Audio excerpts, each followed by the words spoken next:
Okay. Asajj Ventress is returning. And of course, who do I need to speak to when that happens? Because it's happened a few times. Catrina is here, the Asajj Ventress queen, the Asajj Ventress expert, Catrina Dennis. Katrina, how are you feeling? I feel amazing. I feel fantastic. I feel more alive than I have in months. I'm hyped, man. It was a really fun, interesting day on the second, yeah, yesterday, Yep. when this poster dropped and the trailer dropped, and then like all of my notifications started exploding, and like Arzu texted me, and then the group chat exploded, and just felt like my birthday.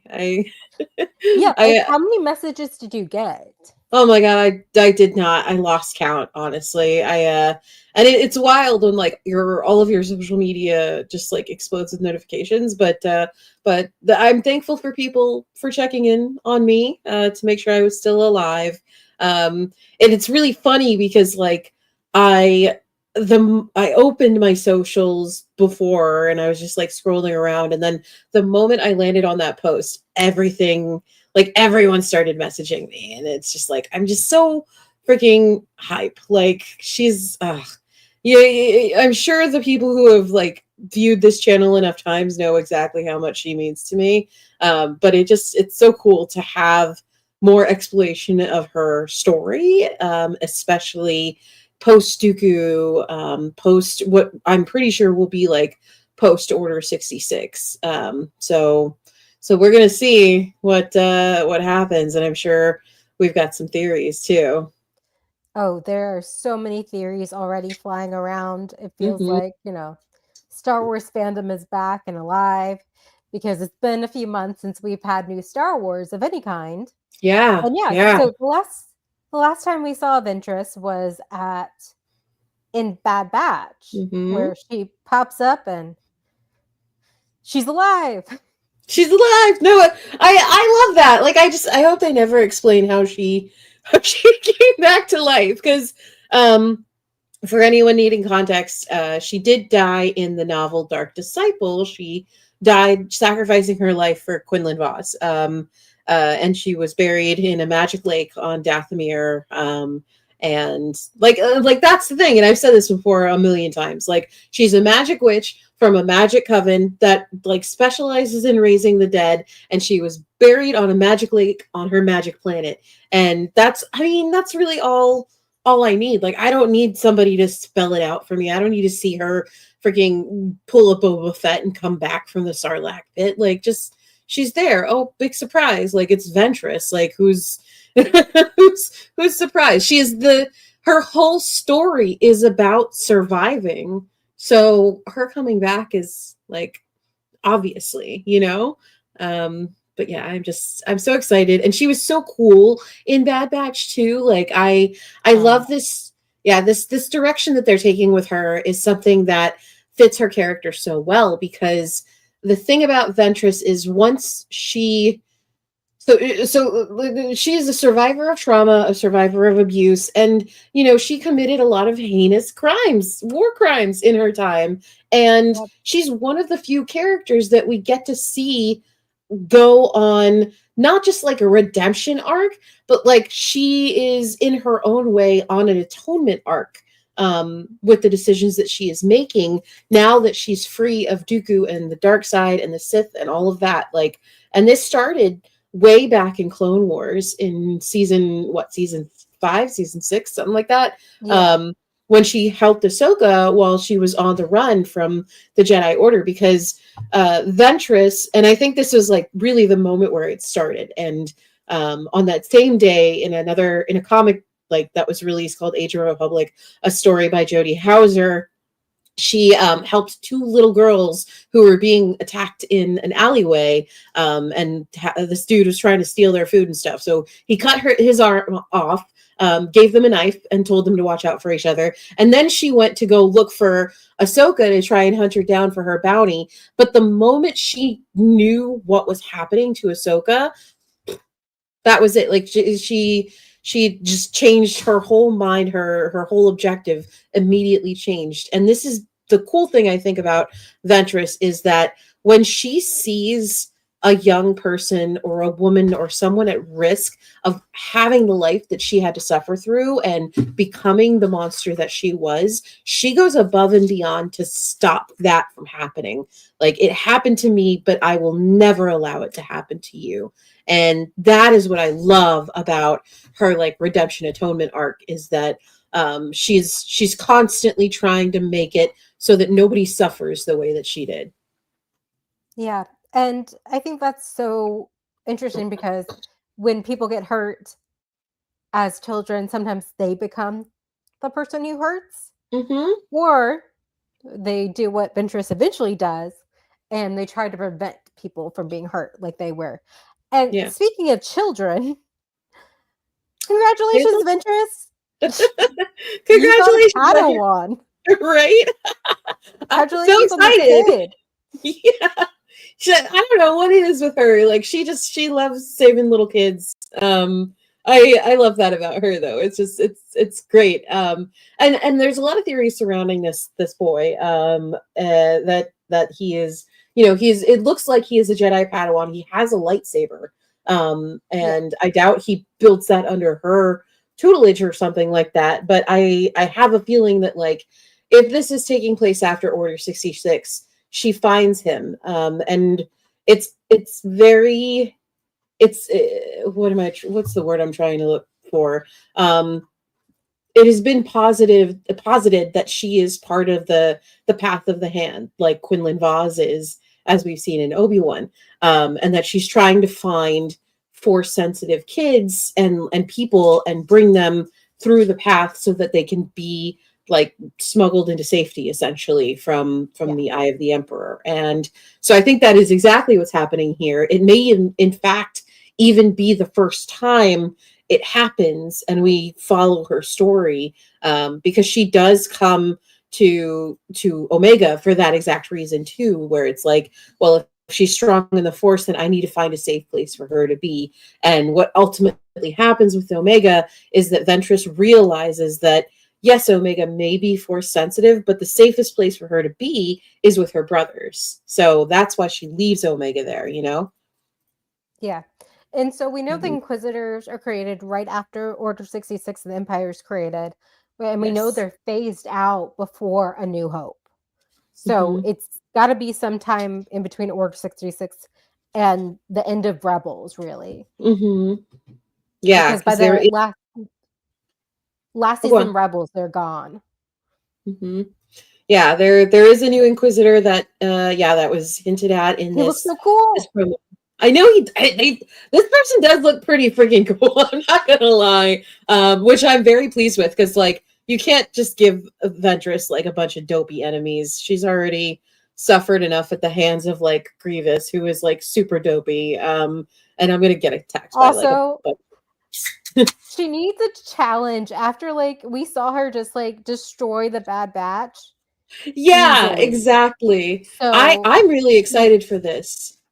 Like, okay, one of the things I always try to, like, hey Pavel, try to assert about Ventress is that her swordsmanship is, like, above level, right? Like, she was yes. trained by Dooku, um and constantly the Jedi Order has to send out not just Anakin but Obi-Wan. They have to send out their best swordsman to fight her and chase her off, and they never catch her because, I don't know, like, I don't want to say that she's so skilled. Like, I'm pretty sure it's like Obi-Wan just kind of lets her go, but but she still is that caliber of talented and dangerous. And so that's why Anakin and Obi-Wan constantly have to be the ones fighting her, because, like, few other people can hold her off. Yeah.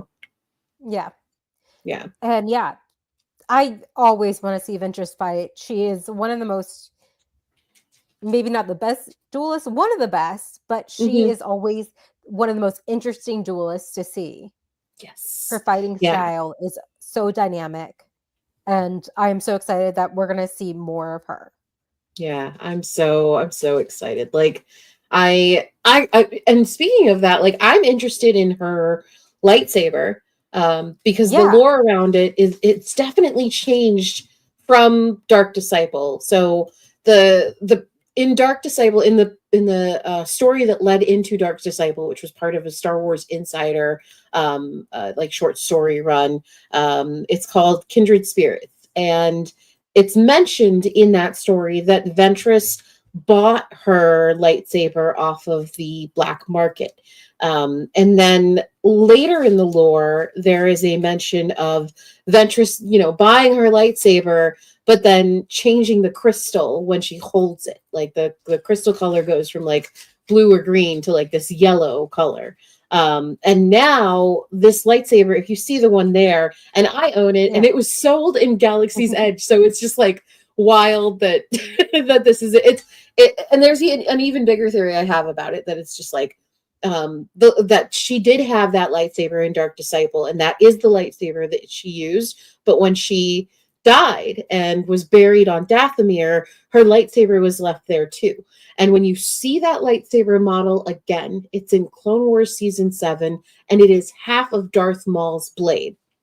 So, my theory is that Ventress did leave that lightsaber behind after she died in Dark Disciple, and then Maul, being the garbage man he is, and I don't mean like a man who's like, ew, garbage, but like he is part of the garbage. He survived in the garbage. It's part of him. And so he went scavenging, and he was just like, yeah, he's a hoarder. He's probably walking around Dathomir and went like, ooh, neato, and like picked it up and kept walking. And so whenever Ventress came back, however she came back, there was an opportunity to build a new lightsaber again. And so this time maybe she built the lightsaber herself, because this one and the one that she uses in Dark Disciple or in the Bad Batch has a curved hilt, much like the one that she had when she was serving under Dooku. And those lightsabers were taken by Barriss Offee, and then Anakin like threw them into a garbage can while he was fighting Barriss. And like, my theory, here's my theory on those lightsabers, is that after the trial, Obi-Wan kept them. And at some point or another, like Obi-Wan and Ventress met up, and Ventress took one of those lightsabers, and when she held it, the crystal went from like red to yellow and healed as she healed, so that's my little fan theory about it. And do you know what's so interesting is the yellow lightsaber is what the Jedi Sentinels and the guards use. Yes. So it's something protectors. It's the color of protectors, which she is. She is now a protector of little baby Jedi. Yeah, she has taken on that protector role, which I love it so much. Like, I love that about her, because, after her first Jedi Master died, nobody protected Ventress. And that is how she fell to the dark side, because Dooku found her vulnerable and angry and scared and traumatized and snatched her right up. And like, now she gets to be this person that she needed when she was younger for other people, which I love it so much. I love that she has another child with her. There's a theory floating around that this child is Jod Nawood from Skeleton Crew, who Jude Law played. And we don't like that theory for one reason, and that's because he says his master died. Yes. And we don't want to lose Ventress again. No, not again. Like, not so soon. I want her to get like mad old and just like show up in a Rey comic in the future, and like train Rey when she's like an old cranky lady who doesn't want anything to do with like all these stupid new kids coming up. Like, that's what I want for Ventress, is like she's one of the legends, from the Clone Wars, and like Rey stumbles upon her, or Finn stumbles upon her, or something, and learns from like this legendary duelist that like, Anakin Skywalker fought and stuff like that. So, but as far as this kid goes, like, I understand that theory. Our friend Jordan Maison from Cinema, I forgot, who runs Real Outreach, which is a charity.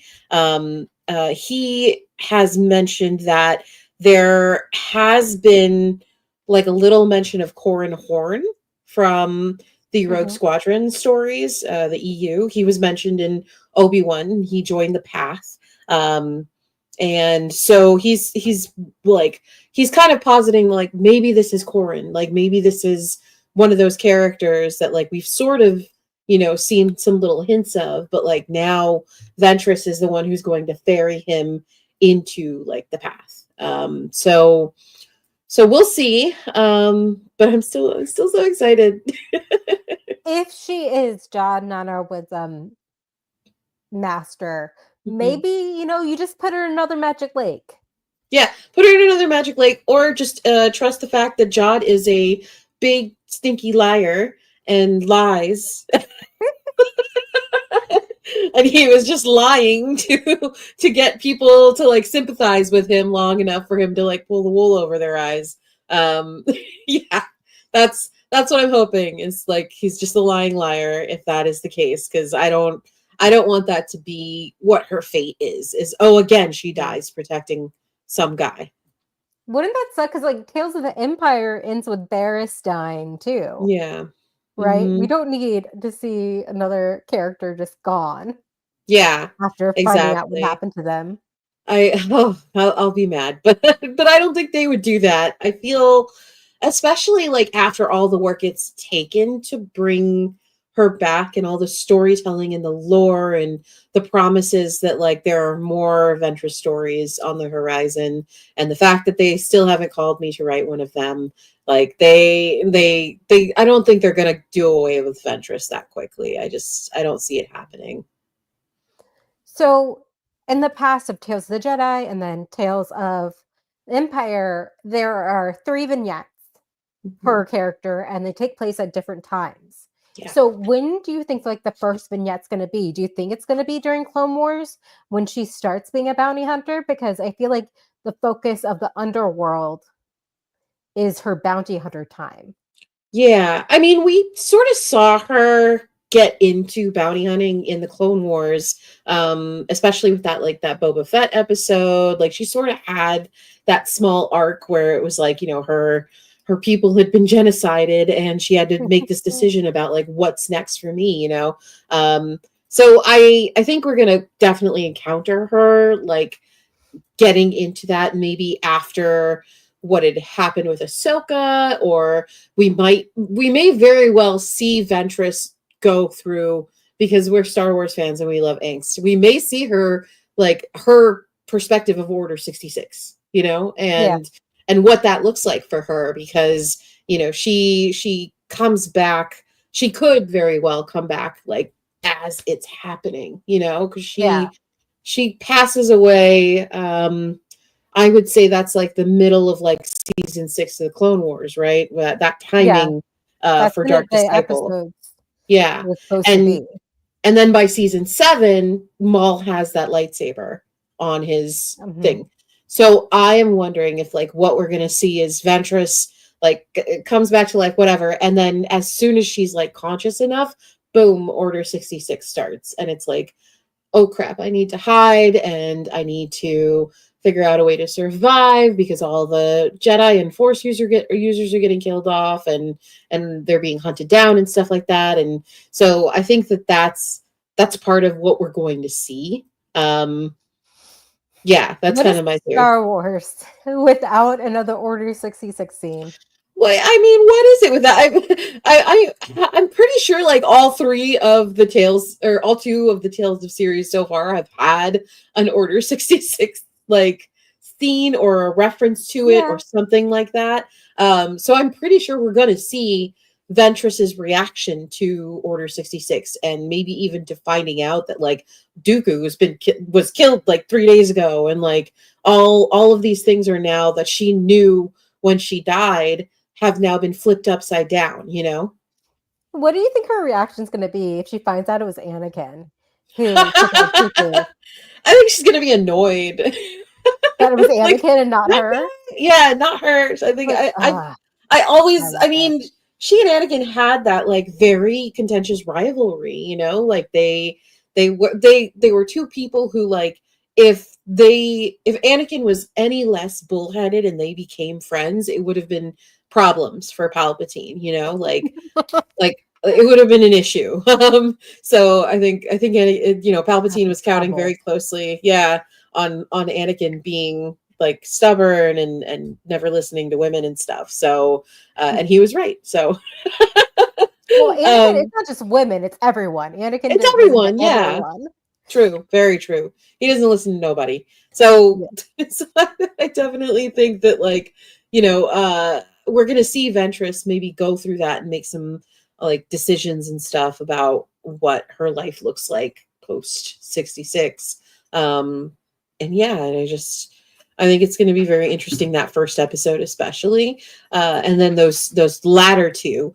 I think that's going to be when we see her take on that young man and like maybe even discover the path, maybe reunite with Quinlan. If they truly love me, they'll have her like get in touch with Obi-Wan or something, because I genuinely believe that he has those lightsabers and was keeping them or something, like, you know, Because I don't, Obi-Wan's a hoarder too.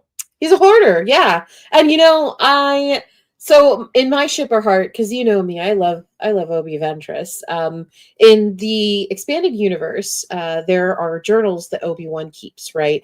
And in those journals, he just kind of documents his time on Tatooine and his memories and things like that, and moments in the Force and etc. And there's one entry where he's talking about how he was on his like standard desert walk, you know, as you do, keep your legs moving, and he found like this wilting flower and it reminded him of Ventress. And then he passed by it the next day and the flower had died. So he dug up Art. some of, I know. So he dug up some of the seeds and There we took them go. home. Oh, I love it. He dug up some of the seeds and he took them home and he planted a desert garden in her honor. And it just got me right here. And so I'm hoping that like because of that lightsaber looks like one for one, it looks exactly like her lightsaber that she had under Dooku. So I am genuinely hoping that like Obi-Wan kept at least one just to remember her by, and then it comes back into her possession, and then she changes the crystal, she heals the crystal, and we get to see that. I think that would be so sick. She's not dual lightsabering anymore. No, she's a singular lightsaber user, and she has been since Dark Disciple. She bought one lightsaber and off the black market, according to Kindred Spirits, and then just kept going. You know, Is and that because she doesn't need to be both offensive and defensive at the same time? I Is that think like, so. what's the I mean, symbolism there? Like, there so is here's the thing: symbolism. I will agree that there's symbolism, because if you remember her flashback scenes, Yeah, she was a single lightsaber user when she was a Jedi Padawan, and she right. didn't start dual wielding until her master died and she picked up his saber as well and started like cutting up all those pirates and stuff. So I think that like that change in her life was like, I it was kind of representative of her like saying, okay, I need to protect myself more. Like I need as much defense and as much offense as I possibly can get. And that's why she became a dual wielder.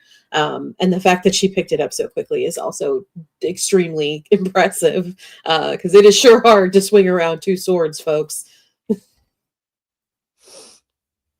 What are your hopes for Tales of the Underworld? I hope that it's a really good test run for what could be a larger show about the underworld, of course, but like about Ventress, you know. Oh, and something about that poster too, that I would like to mention is that Lots Rozzy is on this poster.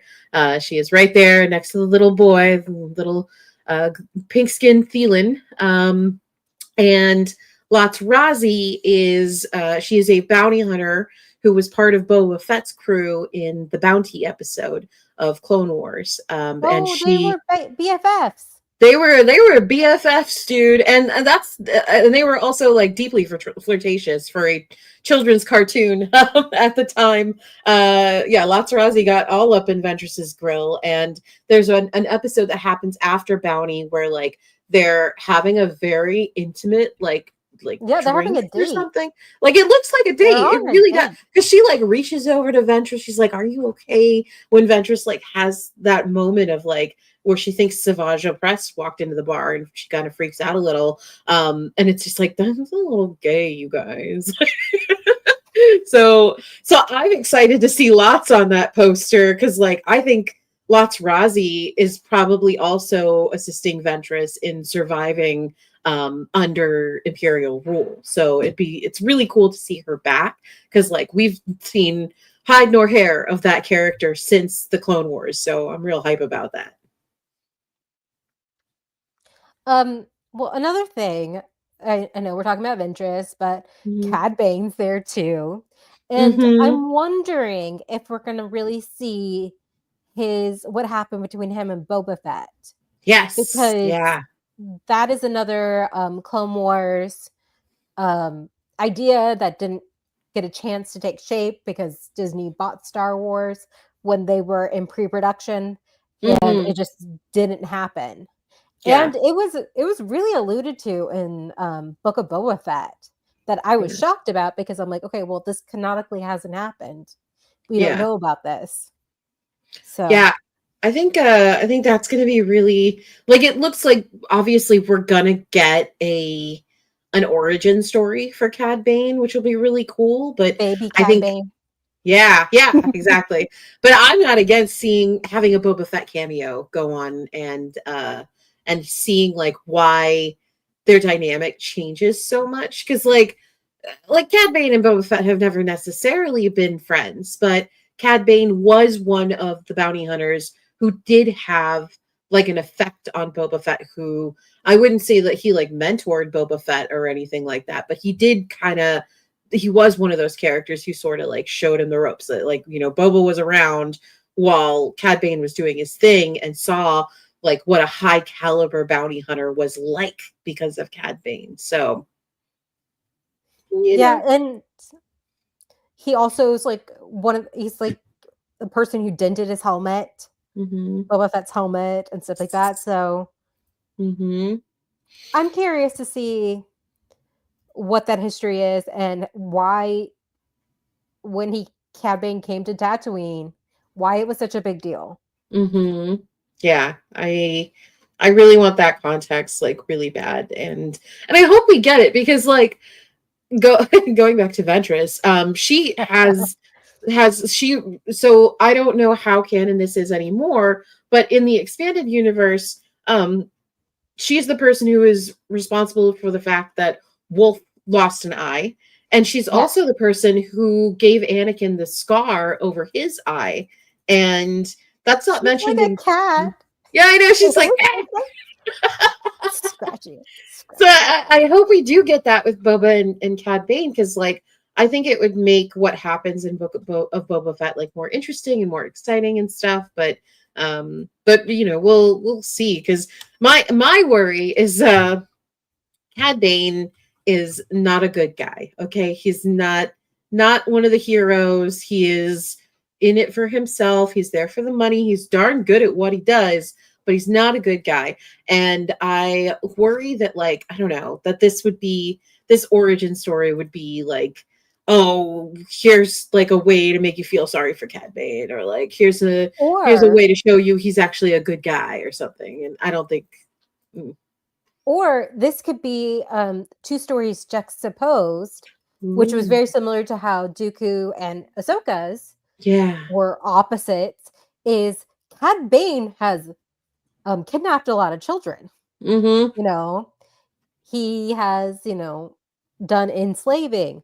Mhm. Ventress is doing the opposite. She's saving children. She Yes. was one of those children. So I think maybe they are going to be opposites of each other, both Yeah. working in this underworld. And I hope each story is going to enhance the other Mhm. and, bring together this like cohesive story Yeah. Yeah, where, that would be super cool.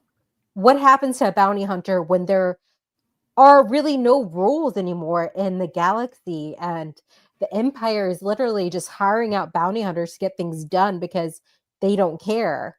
But you Mm-hmm. have one bounty hunter who does care. Yeah.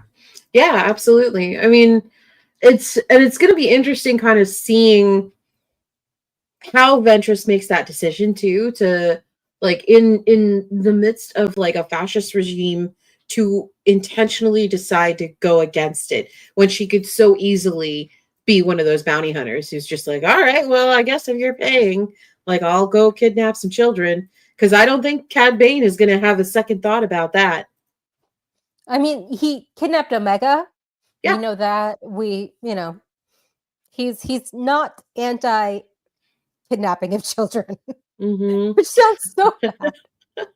I And honestly, yeah, I hope. yeah, go on. Sorry. Oh yeah, like you were saying, I hope they don't try to like justify his actions. Granted, there's a difference between justifying and understanding. Yes. Like, Yeah. Like, this is how he got so bad kind of deal. I think that would be really cool. yeah. Yeah.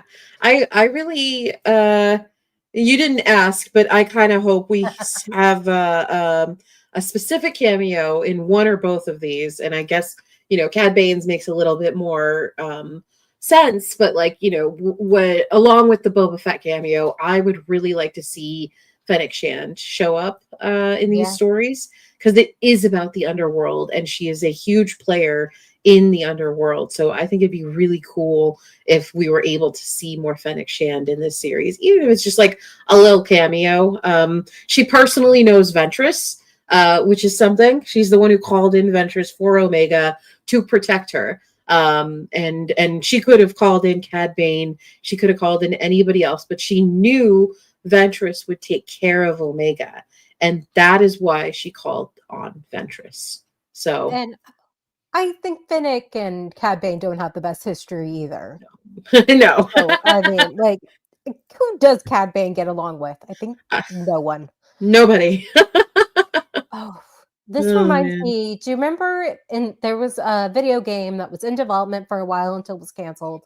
Mhm. Star Wars 1313, where you were Yes. going to play as Boba Fett, and it was going to take place in the underworld of Coruscant. Mhm. And that was just bounty hunting and seedy underworld. We eventually got Outlaw, which is much more of an open world game than Mm. what it was originally. But like, yeah, let's see more of the bad guys. Yeah. Or the guys with, just questionable morals and stuff like that. Like, I'm all about that, and I love the fact that there is like a diversity of people in the underworld, like there are people, in Skeleton Crew, there were people who chose to help the kids and people who saw the children as like an opportunity to make some money and stuff, and didn't really care about their well-being. But we did see that one woman who was like, what are you doing here? Like, I need to get you out of here as quickly as Yeah. possible. So I really want to kind of see those various personalities and choices and stuff kind of shine in this series, because like I said, this is these shorts are really good testing grounds for what could become the next animation show. So hopefully what we see here is going to be like the very beginning of what we can expect. And I'm just even more excited for the animation panel at Star Wars Celebration this year, because oh man, I bet we're going to get a clip, but I think we're also going to get some announcements. So we'll see. I'm hoping maybe they show one of the episodes. Maybe. Yes. Which I will tell you Yes. everything about. Mm-hmm. You know. Oh, I've signed Well, up for that screener list, because I'm gonna be in the air for most of May 4th, and then I won't be available to watch anything. So I've got my fingers tightly crossed that I will be able to see it before then, and we can like yap about it like right after it comes out.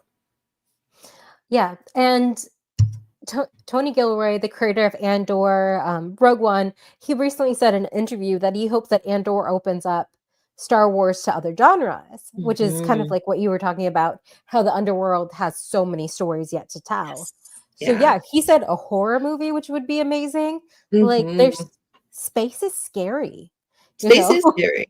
And I'd love, like, okay, so we got we've had a taste of this before, mainly in like Obi-Wan stories, but like I love mysteries. And I Yes. think that a really cool Star Wars mystery would be really neat too. So, Yeah.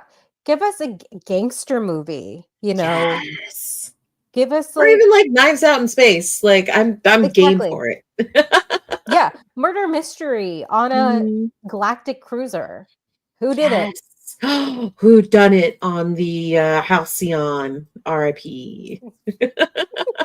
Who killed the Halcyon? Who killed the Halcyon? Yeah. It was Mickey. I love Oh. it. His name is Baba Igerer. Is there okay, anything else about Tales of the Underworld? I'm just super excited about it. Like I love bounty hunters and I love the Star Wars Underworld, and there's such a rich like cluster of stories there, and I'm just excited for more freaking Ventress, man. Like Oh, I'm so excited for you. I'm also excited for myself because she's one of my favorite characters. I'm not gonna be like yeah. any close to the devotion you have, but I Shut love her so much. And I love when characters who have these very tragic backstories grow from them and Yes. do something positive with it because I think we've all had traumatic things happen to us when we were Mhm. children, maybe. And just seeing characters, rise above it, it's very Mhm. inspirational, even if these are fictional characters. Yeah, yeah, she is a very, very inspirational character, and honestly, like it's her and like Kanan Jarrus and all of these characters who aren't like traditional Jedi continue to show off these or represent these qualities of what a Jedi in theory should be. And I would never strain to call Ventress a Jedi. I don't think she will ever consider She herself. doesn't want to be called one. No, she is on her own, but it's very interesting because my the thing I loved about the Acolyte was that it showed that the Force could be understood in various different ways, and there isn't just Jedi and Sith, and there's it's a wider thing than that, and characters like Ventress and like Ahsoka, and even Kanan considered himself a Jedi, but like he got it, like he Yeah. understood this thing that the Jedi never taught him about the Force. And he was open minded to learning about the broader Force. And the way Ventress connects to it is very different from how we've seen the Jedi work with the Force. So I think that I'm really excited to see what her relationship with that looks like now. Yeah. Yeah. Awesome. Speaking of inspirations, you are an inspiration to me because you What? are starting a business. Can you tell us a little bit about that? Yeah, it is called Boldly Glow Beauty. We are kicking off. I don't even have them with me. I have just this one. We're kicking off with a line of lip balms that are inspired by Star Trek. Oh, here's another one. Thank you. Thomas just handed me another one of these. They're inspired by Star Trek: The Next Generation, and they are. There's three of them. There is a command lip balm, which is peppermint, the science lip balm, which is lavender, and the operations lip balm, which is citrus orange flavored. And those launched this Saturday. So in 2 days, Ooh. yeah, at boldlyglowbeauty.com. They're not tinted. So if you're not someone who likes, makeup, but you need some good skincare for your lips, please go check it out. This is our very, very first line, and we're going to be releasing more throughout the year. So I hope you like it very much. And yeah, thank you. Well, thank you, Catrina, for sharing your Ventress love. We were all freaking out. We were Oh my freaking gosh. out together, and yeah. Yes. Thank you all for joining us, and may the waffles be with you.